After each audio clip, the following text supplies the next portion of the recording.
लापता अमेरिकी Lynette Hooker की तलाश खत्म हो गई है, या कम से कम कोस्ट गार्ड ने बहामास के पास अंतर्राष्ट्रीय जल में उनके पानी में गिरने के महीनों बाद अपना मिशन समाप्त कर दिया है। लेकिन फिर भी सवाल बने हुए हैं। क्या उनके पति पर हत्या का आरोप लगाया जा सकता है? क्या उनकी गुमशुदगी के राज गहरे पानी में छुपे हुए हैं?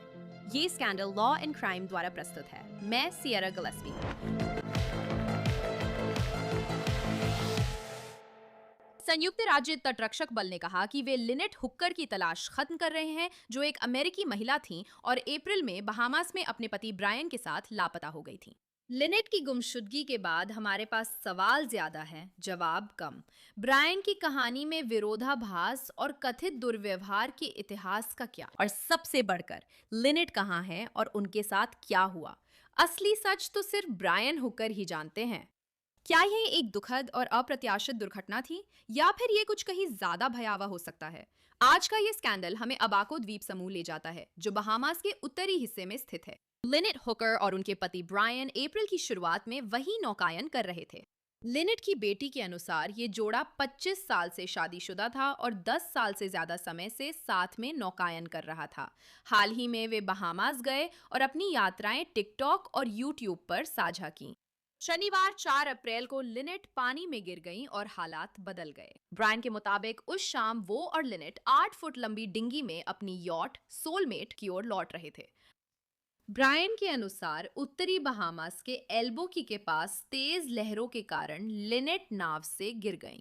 फिर वो बताते हैं कि अचानक तेज धारा आई और लिनेट को बहा ले गई। सीएनएन की रिपोर्ट के अनुसार ब्रायन का कहना है कि उन्होंने आखिरी बार लिनेट को तब देखा जब तेज धारा उन्हें बहाकर ले जा रही थी और वो किनारे की ओर तैरने की कोशिश कर रही थी। लेकिन एक समय के बाद वो कहते हैं कि लिनेट उनकी नजर से पूरी तरह ओझल हो गई थी। वहां से हालात और बिगड़ गए। जांचकर्ताओं के मुताबिक ब्रायन ने लिनेट के लापता होने की रिपोर्ट सुबह करीब 5 बजे दी। इसे संदिग्ध माना जा सकता है, लेकिन इसके पीछे वाजिब वजह भी हो सकती है।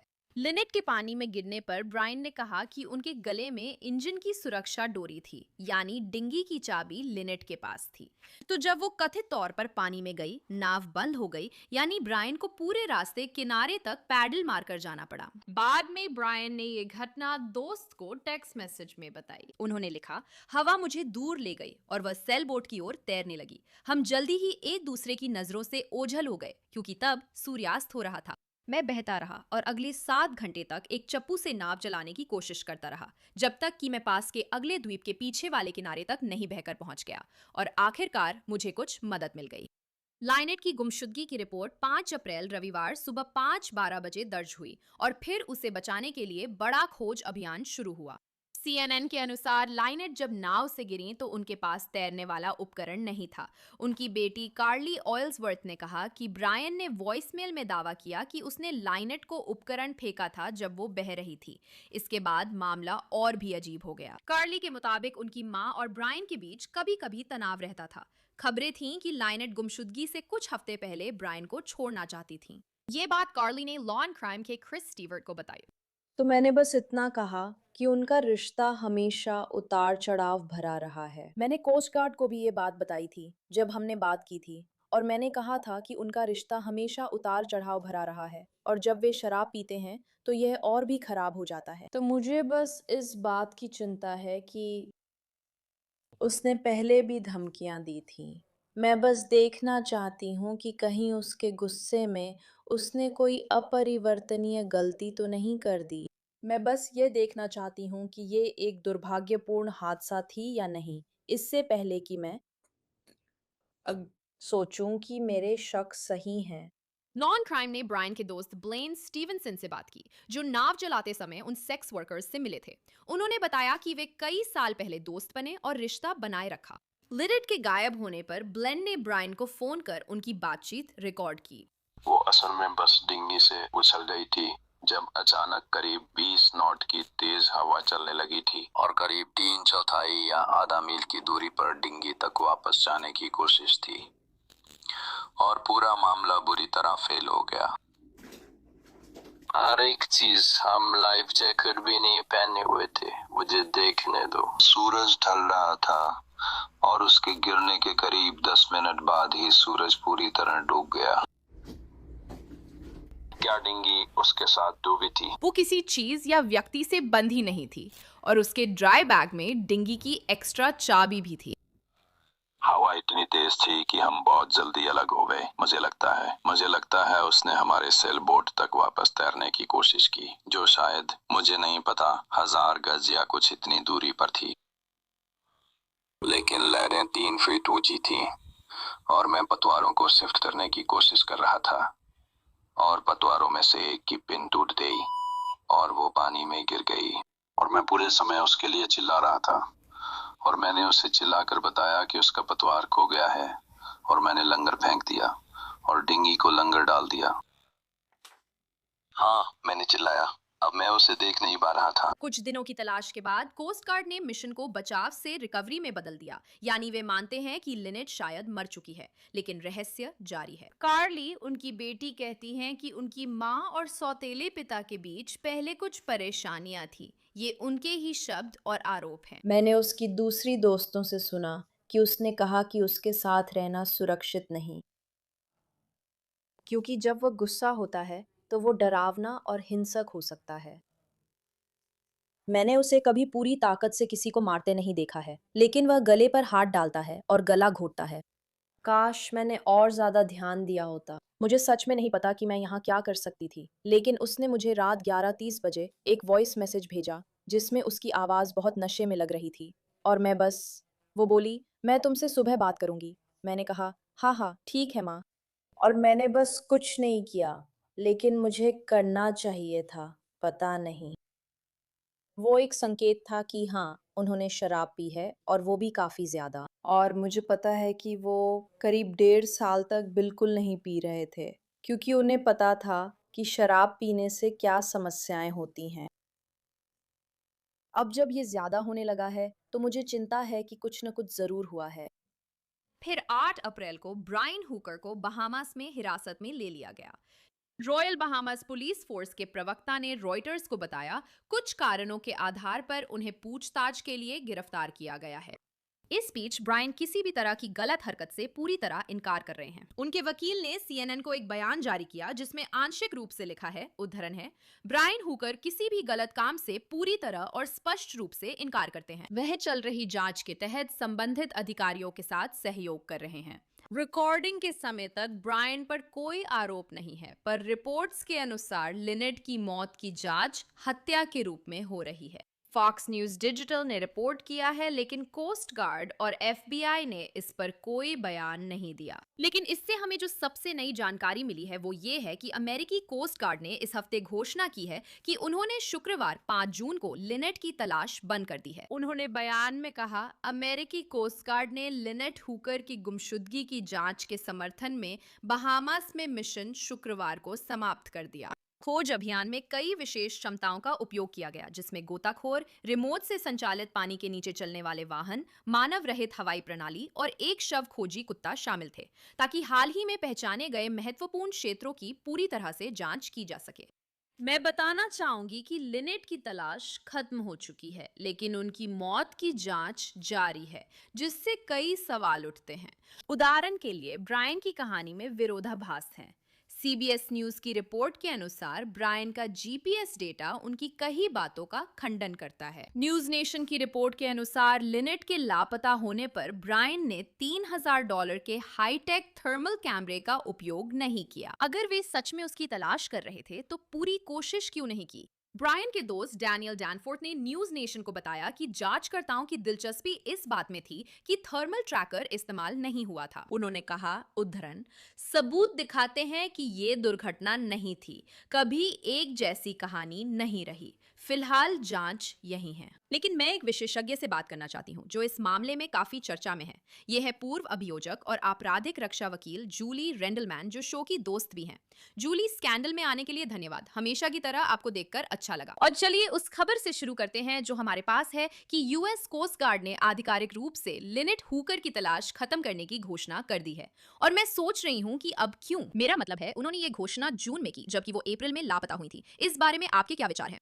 तो हम जानते हैं कि ब्रायन हुकर ने, कम से कम जो हमें बताया गया है, विरोधाभासी बयान दिए थे। और ये विरोधाभासी बयान इस बात से जुड़े थे कि शायद लिनेट हुकर कहाँ मिल सकती हैं। और ऐसा लगता है कि जब शुरू में वे उन्हें ढूंढ रहे थे तो वे एक खास इलाके में तलाश कर रहे थे। जब वे वापस आए, मुझे लगता है कि ये कुछ महीनों बाद की बात है, तो उन्होंने एक अलग इलाके में तलाश शुरू की, ये सोचकर कि शायद उन्हें लिनेट हुकर का कोई सुराग मिल सके। वो बहुत देर तक पानी में थी, इसलिए कल्पना करना मुश्किल है कि उनका शरीर पूरी तरह सही सलामत होगा। विस्तार में जाना मुझे अच्छा नहीं लग रहा। उन्होंने उस इलाके में उसे ढूंढने की पूरी कोशिश की जहां उन्हें लगा वो हो सकती है। मैं आपसे सहमत हूँ क्योंकि ये सोच पाना वाकई बहुत मुश्किल है कि पानी किसी के शरीर के साथ क्या कर सकता है, खासकर अगर वो महीनों या हफ्तों तक पानी में रही हो। तो क्या आपको लगता है कि वे सोच रहे थे कि जरूरी नहीं ये संसाधनों की बर्बादी हो, पर हमें नहीं पता क्या मिलेगा, शायद खोज बंद कर दें? मुझे लगता है कि एक समय ऐसा आता है जब खोज खत्म हो जाती है। एक समय ऐसा जरूर आता है जब उन्हें एहसास होता है कि अब खोज करना असरदार नहीं रहेगा। मुझे लगता है कि दोनों बातें सही हैं। मुझे लगता है कि वे समझ जाते हैं कि शायद शरीर अब पूरी तरह सही सलामत नहीं होगा, लेकिन क्योंकि उनके पास ये नई जानकारी थी, मुझे लगा और मुझे लगता है कि उन्हें लगा कि उस जगह पर तलाश करने की कोशिश करना जरूरी है।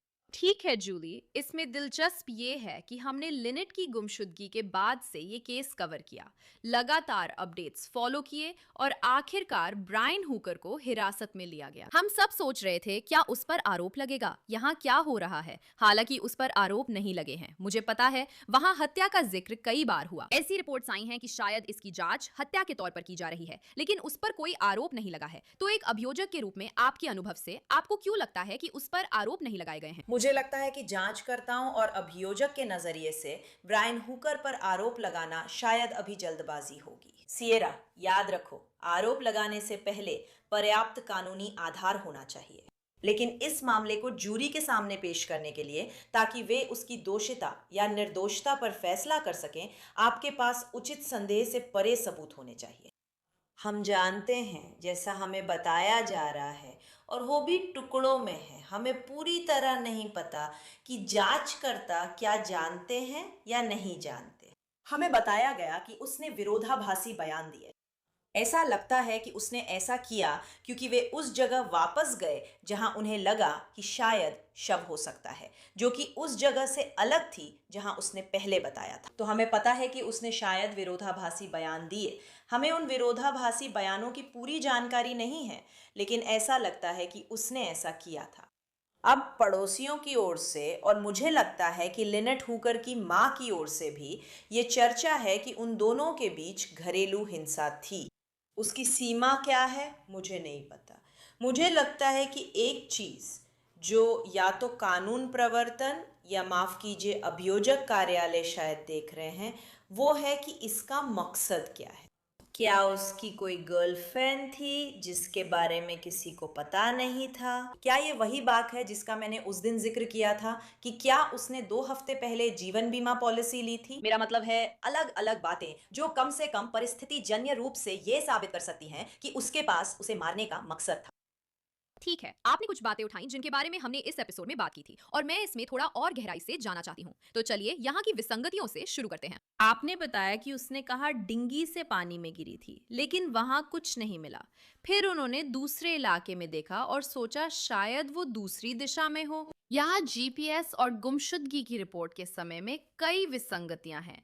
इस पर आपके क्या विचार हैं? क्योंकि आपके पास दोनों पक्ष हैं। आपके पास अभियोजन पक्ष भी है, लेकिन साथ ही बचाव पक्ष का वकील भी। तो अगर आप उसके बचाव पक्ष में हैं, तो क्या आप ऐसा नहीं कह सकते कि देखिए ये बहुत तनावपूर्ण पल था, उसकी पत्नी पानी में गिर गई थी, वो बहुत तनाव में था। बिल्कुल, वो हर चीज ठीक से याद नहीं रख सकता, लेकिन अभियोजक के तौर पर क्या आप नहीं कह सकते कि उसे इन बातों पर ध्यान देना चाहिए था? क्या इसे दोनों तरह से देखा जा सकता है? हाँ, ऐसा है। मुझे लगता है आप सही कह रही हैं।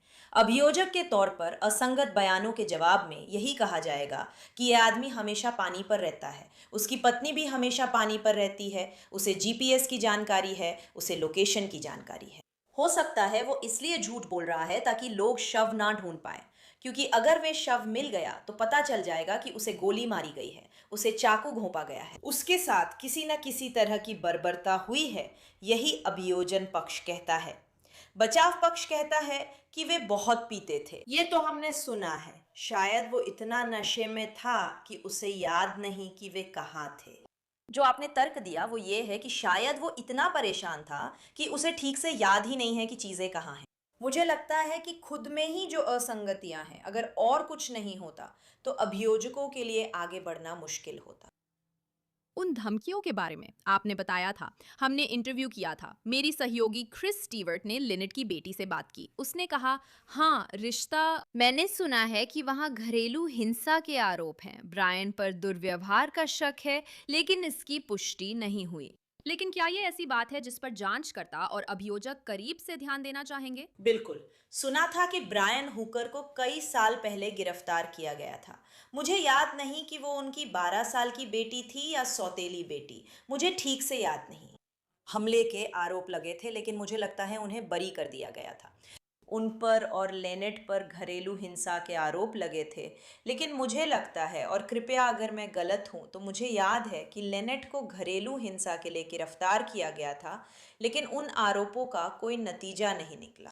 लेकिन जाहिर है अभियोजक और कानून प्रवर्तन को घरेलू हिंसा के किसी भी संकेत को देखना ही होता है, या उन्होंने कुछ भी ऐसा कहा हो जिससे लगे कि ये कोई दुर्घटना नहीं थी।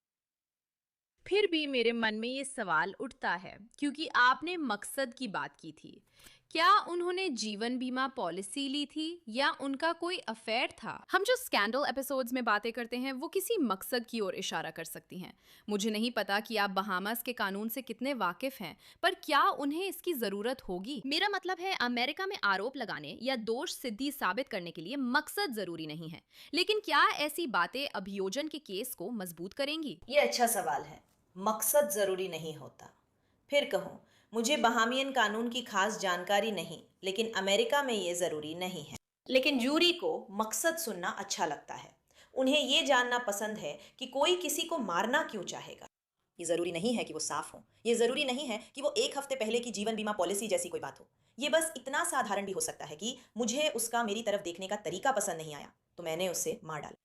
ये सब मकसद होते हैं, लेकिन ये जरूरी नहीं है। ये बस अभियोजन पक्ष की मदद करते हैं। मैं ये भी बताना चाहूंगी सियरा कि ये अटकलें लगाई जा रही हैं कि अगर इस मामले में गिरफ्तारी होती है तो वो बहामास में नहीं होगी, वो संयुक्त राज्य अमेरिका में होगी, और ऐसा होने की संभावना के लिए संघीय कानून भी मौजूद है। हाँ, मैंने ये बात अपने पिछले एपिसोड्स में भी कही है, क्योंकि ये घटना बहामास के पानी में हुई थी, पर शायद इसे फिर अमेरिका ले जाया जाएगा। मेरा मानना है कि ये मेरी अगली सवाल की ओर ले जाता है, जैसे अगर आप हत्या के मामले में अभियोजन कर रहे हैं, क्योंकि ऐसी रिपोर्ट्स मिल रही हैं। अभी कोई आरोप नहीं है, लेकिन अनुमान है कि हत्या का आरोप लग सकता है। क्या ये थोड़ा मुश्किल नहीं है, ये तथ्य कि इस समय तक कोई शव नहीं मिला है? हम सालों से बिना शव वाली हत्या के मामलों पर चर्चा कर रहे हैं सियरा, और ऐसे कई केस देखे हैं जिनमें शव न मिलने पर भी दोष सिद्धि हुई। शव न मिलने की समस्या ये है कि हमारे पास ये प्रमाण नहीं कि वो व्यक्ति सच में मरा है। सही। और दूसरी बात, सबसे महत्वपूर्ण, हमारे पास मृत्यु के कारण का कोई सबूत नहीं है। यही मुद्दा है जिस पर बचाव पक्ष ध्यान केंद्रित कर सकता है और दलीलें मजबूत कर सकता है, कहकर कि देखिए जूरी सदस्यगण, हमें नहीं पता वो जीवित है या नहीं, शायद वो किसी और द्वीप पर हो। अगर मृत्यु का कारण न पता हो तो ये साबित करना मुश्किल है कि उसी व्यक्ति ने उसकी जान ली।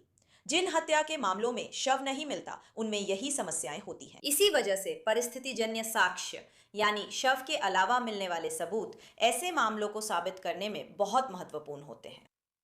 मैं भी यही सोच रहा हूँ, क्योंकि जाहिर है हमने ऐसे मामले कवर किए हैं, और मुझे यकीन है आपने भी किए होंगे, जहाँ कोई शव नहीं मिला और फिर भी किसी न किसी तरह से दोष सिद्धि हो गई। लेकिन इस मामले में अभी तक आरोप भी नहीं लगे हैं। तो आपको क्या लगता है कि यहाँ रुकावट किस वजह से है?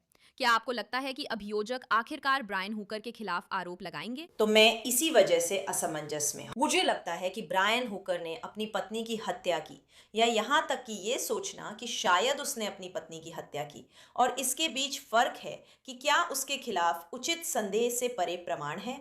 और एक अभियोजक के रूप में, कानून प्रवर्तन के रूप में, आप पूरी तरह से सुनिश्चित करेंगे कि आप हर छोटी बड़ी बात का ध्यान रख रहे हैं, हर प्रक्रिया का पालन कर रहे हैं, इससे पहले कि आप किसी को गिरफ्तार करें और किसी पर हत्या का आरोप लगाएं।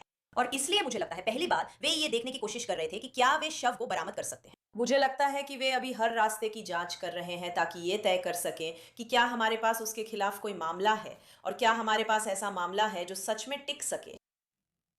हाँ, कुछ अंतर भी है। मेरा मतलब है ये फर्स्ट डिग्री मर्डर हो सकता है, लेकिन अगर ये अजीब दुर्घटना या लापरवाही थी तो क्या? क्योंकि हमने इस बारे में बात की है कि ऐसी रिपोर्ट्स आई हैं कि ये लोग काफी ज्यादा शराब पीते हैं। क्या ये ऐसा मामला हो सकता है? और ये सिर्फ अनुमान है, लेकिन वो जहाज से गिर गई। वह इतना नशे में था कि उसकी मदद नहीं कर सका, लेकिन वे लोग नाव चला रहे थे।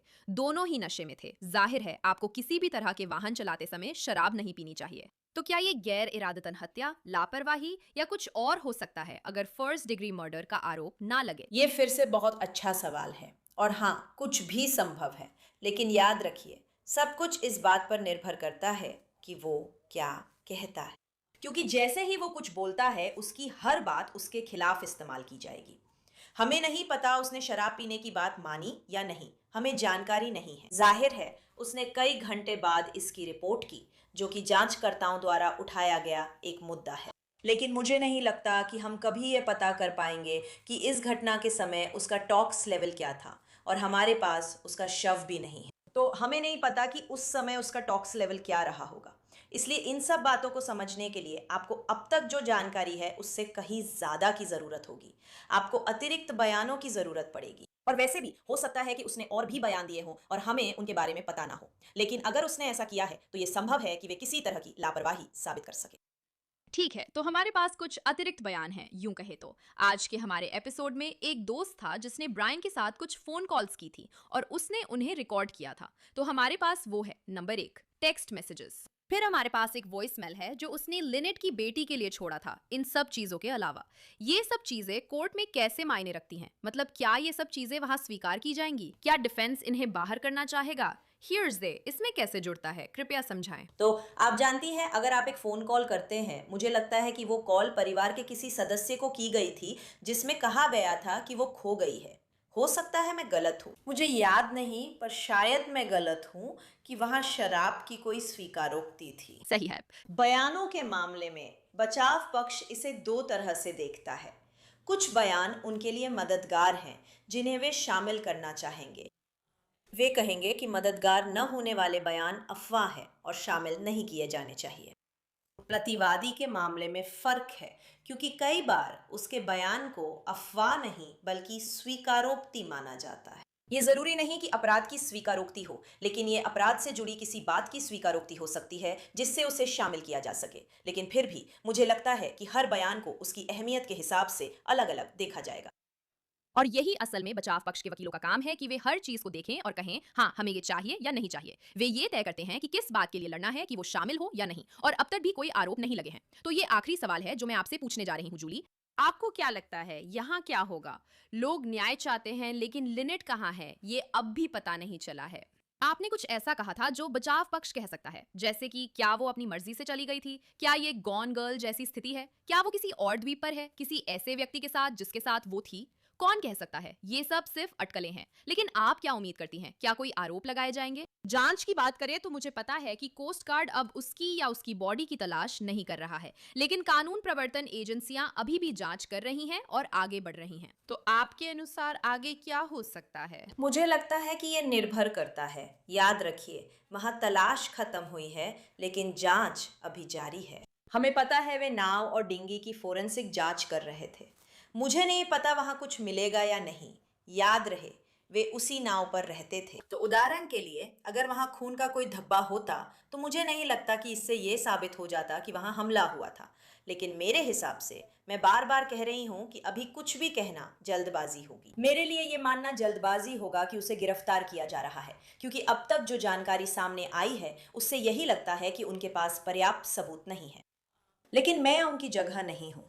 मुझे उम्मीद है और मैं चाहती हूँ कि उनके पास बहुत सारी जानकारियाँ हों जो उन्होंने प्रेस को नहीं बताई हैं, और वे उन्हें अपने तक ही रख रहे हैं, क्योंकि आम तौर पर जांच ऐसे ही चलती है। और अगर ऐसा कोई सबूत है जो हमारे सामने नहीं आया है और जो उनकी ओर इशारा करता है, तो शायद हमें गिरफ्तारी देखने को मिले। समय बताएगा। हाँ, मुझे लगता है यही सही तरीका है ना? आप जांच निष्पक्ष रखना चाहते हैं ताकि अगर कुछ हुआ हो तो कोर्ट में सबूत इस्तेमाल कर सकें। अधिकारी, जांचकर्ता, डिटेक्टिव या जो भी हैं, वे सच में यह सुनिश्चित करना चाहते हैं कि सब कुछ सही तरीके से हो, सब कुछ व्यवस्थित रहे। और फिर अभियोजकों को भी सारी जानकारी चाहिए होगी ताकि वे उसका इस्तेमाल कर सकें। मेरा मतलब है, मुझे लगता है कि कुल मिलाकर ये एक दुखद मामला है जिसमें अभी भी हमारे पास बहुत सारे सवाल हैं। जूली रेंडलमैन, स्कैंडल पर आने और इस मामले पर अपनी राय देने के लिए धन्यवाद। जैसा हमेशा होता है, मुझे बुलाने के लिए धन्यवाद। अगर आपके पास लिनेट हुकर के ठिकाने के बारे में कोई जानकारी है या इस मामले से जुड़ा कोई सुराग है, कृपया यूएस कोस्ट गार्ड से संपर्क करें क्योंकि जांच अभी भी जारी है। और यहीं पर आज का स्कैंडल एपिसोड फिलहाल के लिए खत्म होता है। अगर आपको ये पसंद आया और आप और देखना चाहते हैं या मुझसे सोशल मीडिया पर जुड़ना चाहते हैं तो आप मुझे इंस्टाग्राम जैसे प्लेटफॉर्म्स पर सिएरा गिलेस्पी के नाम से ढूंढ सकते हैं। आज का स्कैंडल एपिसोड देखने के लिए धन्यवाद। हमेशा की तरह मैं आपकी होस्ट सिएरा गिलेस्पी हूँ और अगली बार फिर मिलूंगी।